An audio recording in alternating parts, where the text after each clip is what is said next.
Okay, great. So let's carry on then with the next presentation here. This time, Andoni Cosillo, who finished his master's thesis here last year, 2 years ago now? Last year, was it? 2 years ago.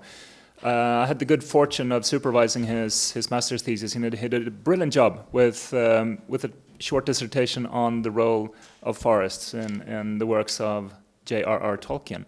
And few of the conclusions that we can draw from that work are to be found in this presentation here, I think. The role of forests and whether or not they are good or bad places, and what happens in these forests in the works of Tolkien. So it's a pleasure having you as usual, Andoni.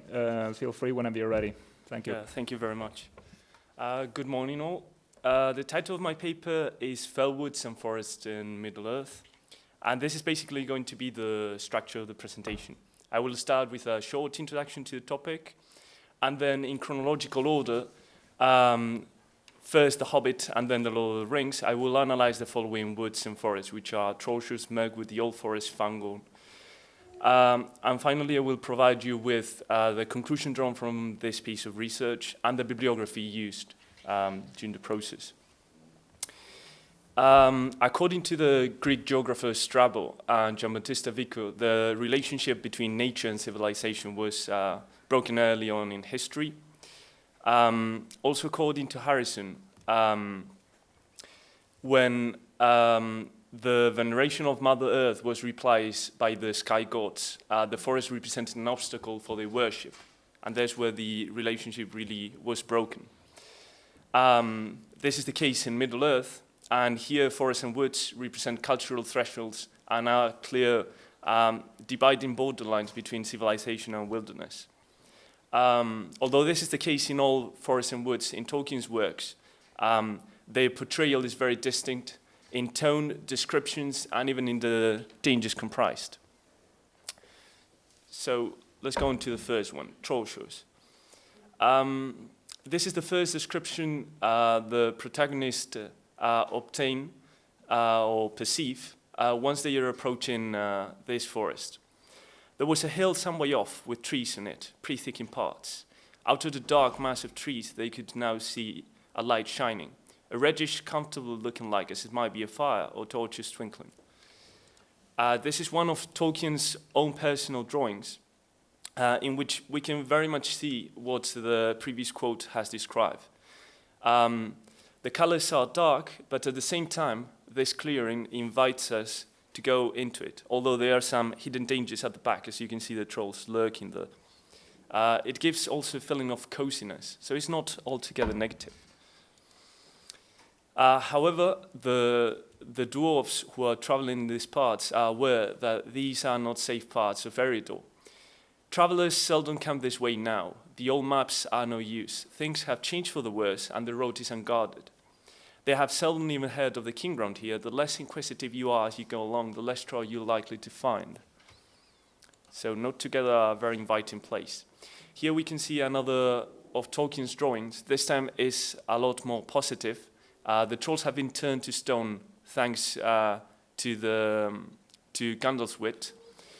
And this is an altogether more positive image in which the danger has disappeared from this wood, which only was caused by the trolls. The sunlight comes into the picture, and there's more room in the clearing compared to the previous one. Although by the time of The Lord of the Rings is narrated, the trolls have been turned to stone. When the company, the main characters, traveled through these parts, their anxiety increased as they came into the dark woods. However, afterwards, when they discovered that indeed the trolls are still turned to stone, Frodo felt his experience revive, and the reminder of Bilbo's first adventure was heartening. So this altogether boosts their motivation, and they think the chances of succeeding in their quest is altogether greater. Now let's go on to Mirkwood. This time the descriptions are not positive. As the characters approach this forest for the first time, They could see the forest coming, as it were, to meet them, or waiting for them like a black frowning wall before them. As silence began to draw in upon them, birds began to sing less. There were no more deer, not even rabbits were to be seen. So altogether not a very welcoming description. Even the narrators are aware that this is a very dangerous part. Now began the most dangerous part of all the journey, which is not a meager thing to say after the dangers they've gone through, such as the stone trolls, the goblins, and even Gollum. This is another Tolkien's drawing, in this case of Mirkwood. Here the choice of colors is especially a good one, since the black and white contrast makes the forest look disquieting and quite a dangerous place. This is the first description the characters perceive once they're into the forest, and this time we can see that the dangers are palpable. There were black squirrels in the woods. As Bilbo's sharp, inquisitive eyes got used to seeing things, he could catch glimpses of them whisking off the path and escaping behind tree trunks. The nastiest things they saw were the cobwebs. Dark, dense cobwebs, extraordinarily thick, often stretched from tree to tree or tangled in the lower branches on either side of them. So here the colors of the animals are uninviting, and at the same time, although they do not face the spiders from the very beginning, the giant spiders, they will later on. And the cobwebs are like a foreshadow of what will happen afterwards. Also, the elves, which are not evil, but they are not inequivocally good either, as shown by the dwarf's imprisonment later on. Now, for the Old Forest, I've chosen this drawing of Tolkien's, in which he represents the most evil tree of the whole Old Forest, which is Old Man Willow. As you can see, it has a monster-like shape, which, with its crooked arms and tentacle-like roots. The first description the reader obtains of the Old Forest is by Merry, once they're about to enter this wood. And as happens with Mirkwood, it's not altogether positive at all. The forest is queer. Everything in it is very much more alive, more aware of what's going on. And the trees do not like strangers. Occasionally, the most unfriendly ones may drop a branch, or stick a root out, or grasp at you with a long trailer. But at night, things can be most alarming. They do say that trees actually move, can surround strangers, and hand them in. Here, Merry prophesies what will happen afterwards to the party of hobbits when they go through the woods. Every single menace that he catalogues will happen to them later. There are two possible explanations for the evil present in the Old Forest. One is provided by Tom Bombadil, as he claims that the Old Forest has a hatred of things that go free upon the earth. Things that bite, hack, burn the trees, as in the case of the hobbits of Creek Hollow, who fell and burned hundreds of trees in the bonfire glade when the trees were encroaching on their settlement. Then another reason is provided by his son in Unfinished Tales, Christopher Tolkien. He claims that the presence of the Black Captain, the Lord of the Nazgul, is responsible for all things of evil spirit hostile to elves and men, were on the watch with malice in the Old Forest and on the Barrett Downs. So he was discounting on the Barrett Downs, and his presence caused this arousal of evil. And finally, we have Fangorn. This case we changed is not similar to Mirkwood or the Old Forest, it's altogether different. Fangorn is both the name of the forest and its guardian, who is a tree shepherd, an Ent, who is also called Treebeard. The description we obtain from Merry is the following. This does not look or feel at all like Bilbo's descriptions of Mirkwood. That was all dark and black, and the home of dark black things. This is just dim and frightfully treeish.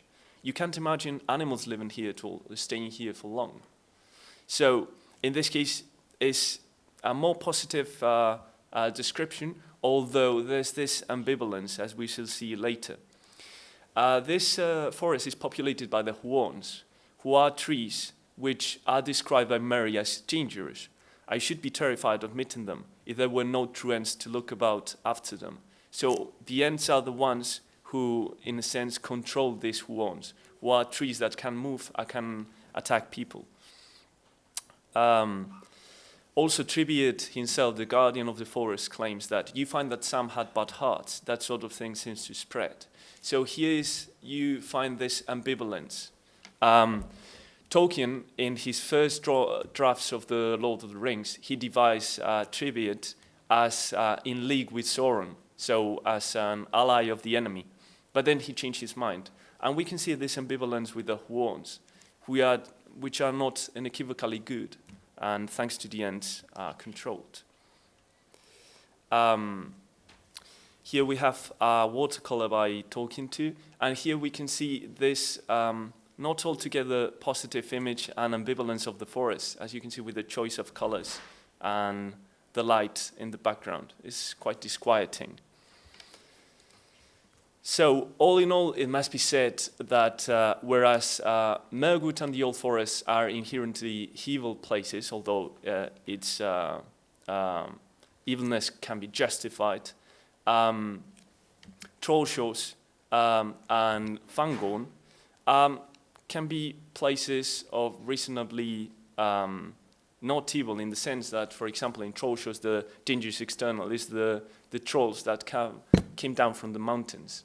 It's not something, they're not part of the forest, and therefore the forest does not represent a danger as such for the protagonist. In the case of Fangor, it's more about the intentions that the travelers bring with them when they enter the forest. For example, Saruman is not welcome there, but Merian people are, because they do not have any evil intentions against the trees. However, Tolkien decided that he had to justify the evil present in his forest, and he did this in a letter. The Old Forest was hostile to two-legged creatures because of the memory of many injuries. Fangorn Forest was old and beautiful, but at the time of the story tense with hostility, it was threatened by a machine-loving enemy, in this case Saruman. Mirkwood had fallen under the domination of a power that hated all living things and was restored to beauty and became Ringwood the Great before the end of the story. In this case, Sauron is that power that hated all living things. Also, it might be said that the narrative starts being more domestic, as in Trollshaws and in the Old Forest, and becomes full of epic grandeur when the company reaches Mirkwood and also Fangorn. Also, it must be said that Tolkien follows this pattern that deities seems to corrupt the forest in where they settle or that they traverse through. This happens in the First Age with Melkor that corrupts the forest of Beleriand, or as we have seen in the following quote, with Sauron corrupting Mirkwood, and even changing the name of it due to the corruption. So thank you very much for the attention. Here you can see the list of bibliography used for the paper, and I will kindly answer any questions you may have. Thank you very much.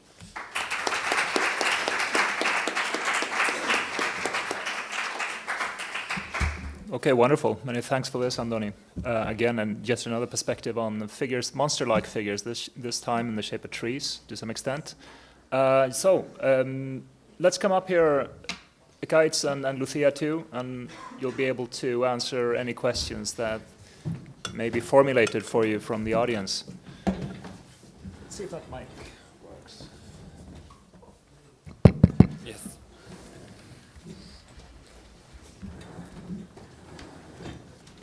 Is it there? Okay. Okay then, so 3 papers given on different sorts of monsters. On the one hand, we had Ekaitz talking about the perpetuation of stereotypes in Harry Potter series, and to some extent the invention of new monsters in the shape of Dementors, for instance. And then we had Lucia, and she was talking about these domestic monsters, not so different from the kind of people you could encounter on an everyday basis in the work of Matilda by Roald Dahl. And finally, Andoni, who was just told us a little bit about the portrayal of woods and trees in the works of Tolkien, especially in in the Lord of the Rings. So, any questions from you would be very welcome, of course.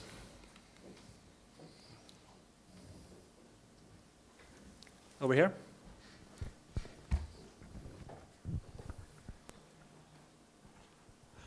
Well, I have two different questions. First one for you, Kate. I have read the Harry Potter books, and when I encounter these monsters, I know those monsters for other tales and so on.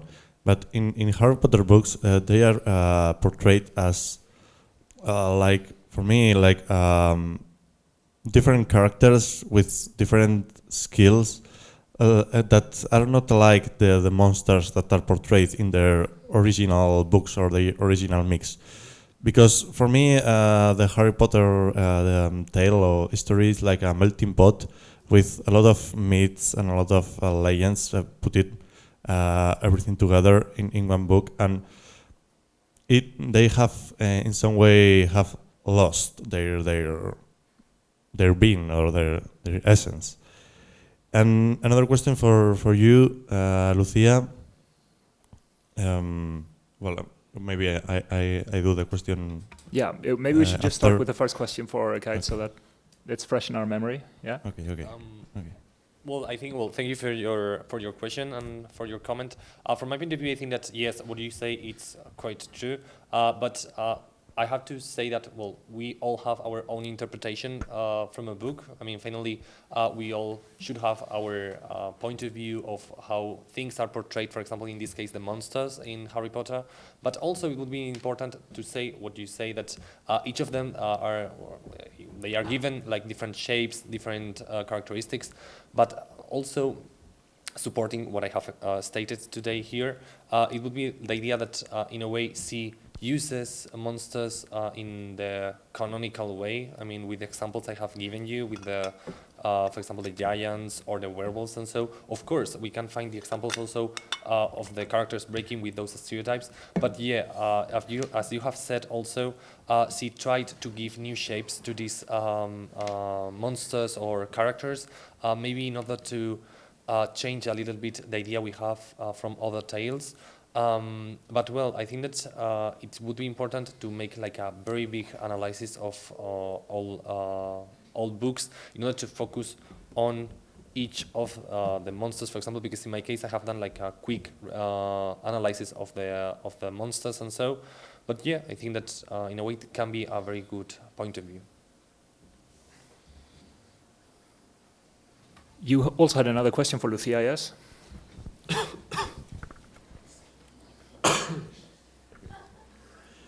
Well, I think in Matilda's book, for me there is presented two, from my point of view. I don't know, maybe you agree with me or. First of all, there is a big critique to the educational system, either in class or in the institutions, and then in parenthood's home, no? And there is a big critique on that. But I think there is also a big critique, like putting two sides, two political subjects of the world that are on the one side children, and in the other side the adults. So there is some kind of confrontation between the adulthood and the childhood, and the both perspective of the life and the world that these two political subjects have of this. On the one side, we have the structure and systemic and empowered side, that is the adults, and in the other side we have the other one, the children view. What do you think about that? Well, I think that I totally agree with you. Roald Dahl, I think that in many of his works, what he intends to do is most, for example, related to the children's books, he wants to like make a critic, as you have said, about the world or the adult's world. He suffered when he was in his childhood, he suffered like abuses, school abuses, from the part of the headmistresses and the teachers from the different English schools that he went to. And I think that Matilda is a perfect example of this situation. Roald Dahl's family was, I think that it was idyllic. He didn't have from that part like abuses from his family, but the thing that for example, his father was his father's death when he was just a child. I think that maybe it also made him to portray bad parents or in Matilda. Well, I totally agree with you. I think that his bad experience at the school, at the different schools he went to, was like it was like an inspiration for making for creating, for example, Matilda or other books, children books, and. Well, I think that more or less have I. Yeah. Okay. So in the end, so it's about overcoming these daily monsters, whether in the shape of parents or in the shape of teachers and headmasters and headmistresses and so on and so forth. But that also means overcoming monsters means overcoming the system, an oppressive system too, in a way, right?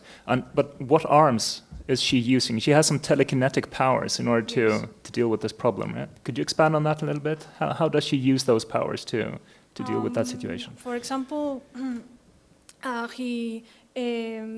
Matilda, we can see how Matilda uses the telekinetic powers at the final part of the book, when she has to develop a last punishment for Miss Trunchbull, so that in the end, like the whole system, the whole powerful system of the school is like overthrown. And this last punishment is when Matilda knows from Miss Jennifer Honey that she is the niece of Miss Trunchbull, Miss Agatha Trunchbull, and hence she wants to help her so that she can live a better life, because Miss Jennifer Honey is living in a cottage within the forest. And all the money that she gains from the school, working as a teacher,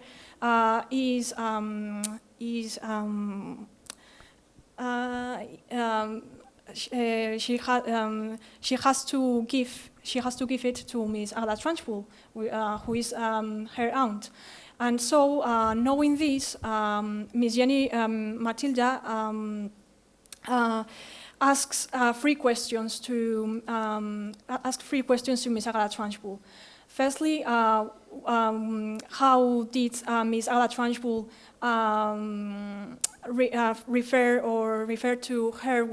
refer to Matilda when this was at home? How her father Magnus referred to her or called her within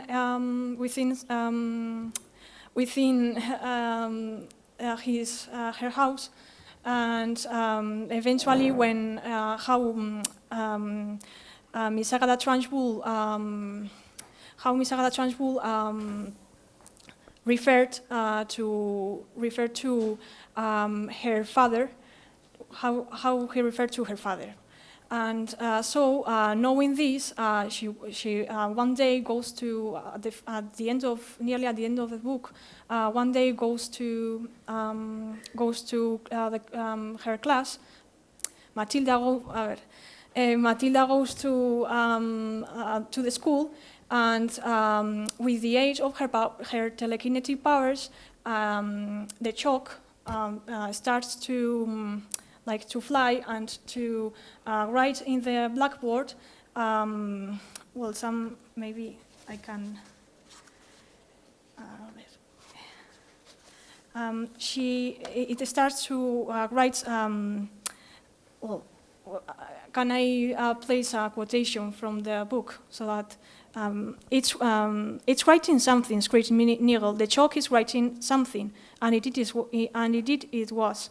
Agatha, give my Jenny back her house. This is a reference that I have told you because Miss Jennifer Honey is living in the woods. So in the name Matilda, in the name of Magnus, of her father, is trying to tell Miss Agatha Trunchbull that she has to give her niece what it belongs to her. For some reason, everyone now looked at the Trunchbull. Well, the woman's give my Jenny her wakes. This is what is written in the blackboard. Give my Jenny her wakes. Give my Jenny the house. Then get out of here. If you don't, I will come and get you. I will come and get you like you got me. I am watching you, Agatha. And well, the chalk stopped writing. It hovered for a few moments. Then suddenly it dropped to the floor with a tinkle and broke in two. And this is the best. I think that it's the best example of the. It's the best example that we can see about the use of the telekinetic powers in this novel. Yeah. So in the end, it's the use of the supernatural power. In the end, is just a reflection of a wish to be sincere, to tell the truth about the way things how things should be in a better world, right? So if you have the strength and the courage to do that, you don't need the telekinetic powers. Yes, because right? it is in a way it is revealed at the end of the book that after that Matilda when the head mistress, when Miss Agatha Trunchbull is definitely defeated, her powers are no longer needed. So that's exactly. Okay. Yeah. Thank you very much, Lucia. More questions for the rest of the panel. Over here, Nerea. Right here. First of all, thank you for your papers. That was brilliant. In fact, my question is for Kais, and I'm really sorry that I missed your paper. But yeah, well, here you go. You talk. Well, the three of you talk about monsters, right? So Roald Dahl and Lord of the Rings or The Hobbit, they are daily life monsters, let's say. So the forest and the parents and the children, more or less we all know the forest and parents and children, right? But then again, when it comes to Harry Potter's paper, dealing with monsters like Dementors and werewolves, etc., well, they obviously are monsters, well-known monsters. I was wondering if you had in mind dealing with monsters, daily life monsters in Harry Potter, and why you did or did not have in mind dealing with those monsters. Thank you. Well, thank you, Nerea, for your question. Well, first of all, because of the time, because we didn't have enough time maybe to spread so much the presentation.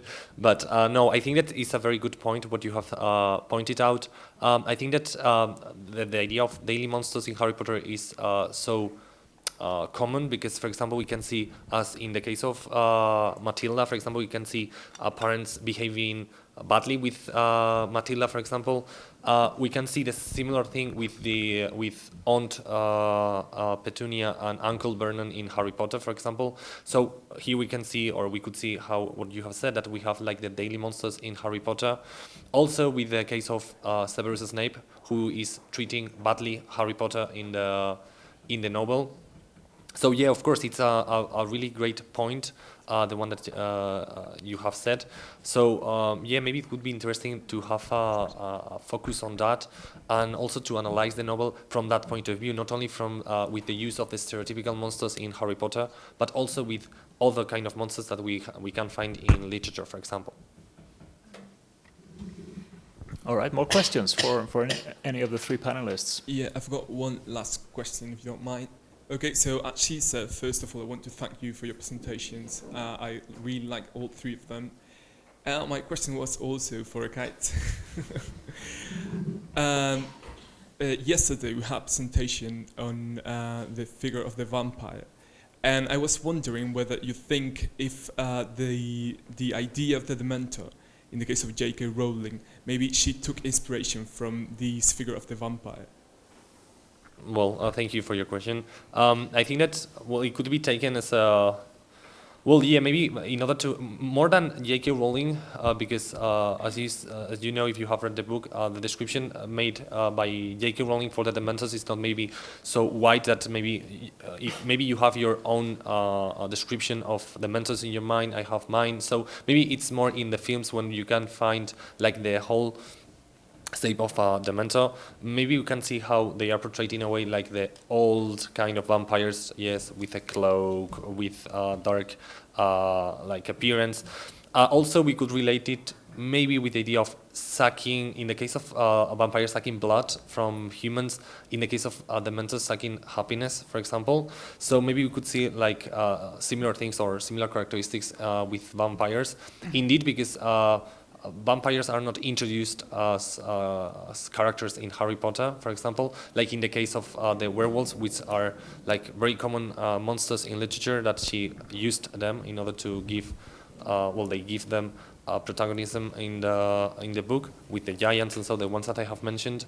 So yeah, maybe we could see like, or that she was influenced by the idea of vampires in other books or in literature in general in order to create the Dementors. Okay, we still have time for some more questions. Yeah, over there. Well, firstly, thank you all you three for your speeches. They were really interesting. I have a question for Andoni. I wonder if, after you have talked about forest and so on, I wonder if there are other places in Tolkien's world in the Middle Earth that had such deep meaning, and they are such well or complexly described than forest. I don't know, the plains of Rohan, the mountains. As you know much more about this than Well, I for do, example, yes. this evening, Maggie will be talking about this topic, and she will be discussing the role of mountains and underground worlds, which are very well described. They are even, I could say, classified as societies. Societies living under the mountains.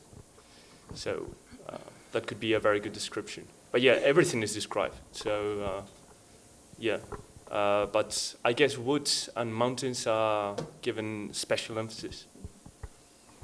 Yeah, very much so. I think in the world of Middle-earth, everything has a sort of spiritual dimension too, and all the natural elements are based on the characteristics of a set of gods who appear, or semi-gods who appear in the Silmarillion. They are described in that first sort of originating work that sustained the rest of Tolkien's creation. And so we have the image of forests, for example, related to the figure of Yavanna, who was the Mother Earth goddess, if you wish. Whereas we have the spaces, the mountainous spaces, and the subterranean spaces, they are more related to a god called Aule, who is also the god of craftsmen and technique and so on and so forth. So this also entails a different kind of atmosphere in the different natural environments. For example, I won't give away much of what Maggie will be talking about this afternoon, but I think in general, mountains and caves, especially caves perhaps, are more related to the idea of machinery, of industrialization, of natural abuse even, of the dangers implied in going too far in your quest for creating your own structures and imposing your own structures on the world somehow. That in general terms. Whereas forests, I mean, this is a classical image. I mean, it's been present in fairy tales especially, and in medieval romance. This is the place where the world is transformed, where all sorts of magical events can take place, where magical creatures pop out of nowhere. For example, in medieval romance, that is very common. Do you see any of that happening in Tolkien's work? I mean, is this the only place where these coincidences, these strange creatures appear, or is it something that also appears elsewhere? Yeah, to a certain extent, it is true that in those areas are where these things happen. I was also thinking about marshes or swamps. They're also given much prominence and they're described thoroughly. But yes, it's true that strange occurrences do happen in the forest. Such as, for example, you've got Mirkwood. Everything is dark, everything is black. But then you've got the white deer that appear out of the blue. So yes, this strange occurrences do happen in forests.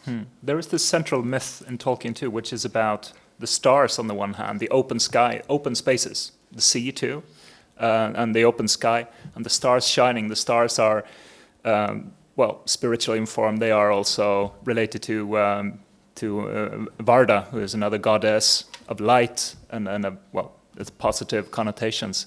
And we have the Silmarils too. One of the Silmarils is in the sky. This is the holy object created with the light, the combined light of the two trees that were once living in Valinor, which all of this is told of in the Silmarillion, right? So the sky has this very, positive connotations always, whereas the forests are portrayed as ambiguous, yeah? And so on the one hand, we have, as you said, an obstacle for seeing the light of the stars, for seeing the stars, for getting lost. And on the other hand, they also offer protection, yeah? In some places. You haven't talked so much about the protective side of forests, but you did discuss this in your master's thesis. Yes. So what can you say about that? Like, for example, there's people who are able to establish some dwellings inside forest, which are considered to be havens. Such, for example, the Elven King in Mirkwood has created a kingdom. It's basically a cave inside the forest, which is a myth that can be traced back in literature. And yeah, they can also be strongholds to a certain extent. Yeah. So forests and trees in particular, they are organic, but they have souls also. So they have their own sort of personalities and their own independence. They have a certain degree of autonomy. They can move, some of them, and they can be aroused. They can be awoken, and they could be pushed to act. And they have a decisive influence on the story too, at many parts, right? So but they are of this world. They are prone to corruption too. Trees and forests, they can be corrupted easily, as Andoni's presentation, I think, has shown too. And this is also reflecting, I think, the human condition as Tolkien saw it. That is, we on this earth, and while we are living here on this earth, we are prone to be corrupted too. We can see plenty of examples of that. Whereas, like the ideal realm is somewhere else, is somewhere up in the sky. This, of course, also reflects his religious upbringing and his religious thoughts, I suppose. Yeah. Mm-hmm. I don't know. Yeah. More questions over here, or nothing else? Okay. Good. So, yeah. Okay. A very short question, Maria. It's because there's no more questions. I just wanted to point out something that crossed my mind. Did you realize that, well, the three presentations, they might mean the forest, like the outside monsters, then the parents and the children, the monsters that live inside the house, and then the monster that the kites talked about, the Dementors, the werewolves, that they might mean the inner monsters. That's the magic of literature. Thank you.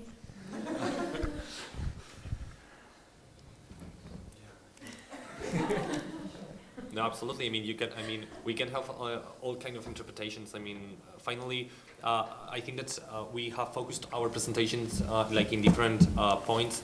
I think that all kind of parts or all kind of books can be analyzed in the way you have said. I mean, I think that we all have tried to give like different kind of ideas. I mean, we have focused our attention in different kind of monsters in a way to portray what is a monster in a way in literature, and so I think so that maybe, yeah, what you have said is quite correct. Sometimes what happens in Tolkien's works is that specific trees do represent the mood of the characters. So, for example, when the characters are disheartened, you've got oaks, whereas when they feel more inclined to be happy, you've got beeches, for example. So that's this contrast with the vegetation. Okay, it's a responsive space, a landscape response to the action and also to the moods then in Tolkien's work. Okay, very good. So yeah, thank you very much for coming, all of you. The audience for being here, listening, the speakers on this panel.